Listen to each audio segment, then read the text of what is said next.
I got a beautiful mirror for free, but I soon realized why the owner wanted it gone. I was strolling the flea market. A month ago, I moved into my new apartment. It was small but cozy. I needed lots of furniture and had been searching local flea markets and online sites for weeks. I was still missing a sofa, a night table, and a mirror for my bathroom. I looked at the items offered by both retailers and people from my neighborhood. Old watches, cameras, lamps, desks, and more. Every time I saw something that I liked, there was something wrong with it. A sofa with claw marks from pets everywhere. A night table with only 3 legs that cost more than if I would buy it new. Old cabinets that have been painted in awful colors. Then, after wandering through the endless rows of used items, I saw it. A beautiful but simple mirror, offered as the only item on the table of a young man. He did not sell anything else, only the mirror. It had a stunning, antique frame around it. Something you would expect in an old palace. I had a thing for antique furniture. My friends often joked that my new apartment would look like someone's grandfather chose the furniture. I looked at the price tag. For free, it said. A mirror like this would get sold for a small fortune at every auction. I inspected it, but could not find any damage or other factors that would justify giving it away for free, so I immediately took it. The man looked at me like he felt guilty giving me the mirror, so I double-checked it again after bringing it home, but it was perfect. The first few days, I really enjoyed looking at myself in the mirror every morning. Due to the beautiful frame, it felt like I was an artwork worthy to be admired. I even thought about putting my signature in the bottom right of the mirror as a joke, like it was a painting. I showed the mirror to my friends, and they were in awe at its beauty, even though they still teased me about my home decor style. But after the first few days, something felt off. Every time I looked at the mirror,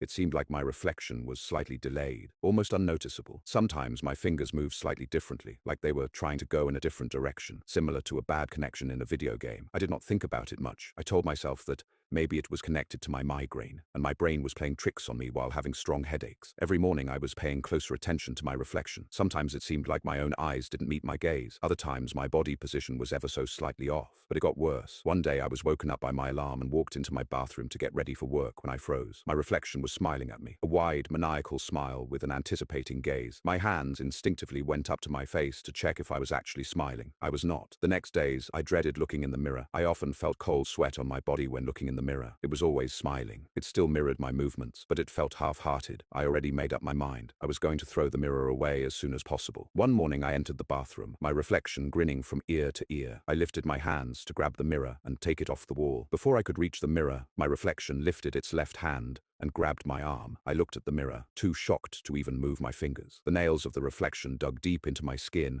and started pulling me into the mirror while simultaneously moving its body outwards. I couldn't move. I was looking outside of the mirror. What had been my reflection before was now a man in his 30s looking at me. For part 2, 100 likes.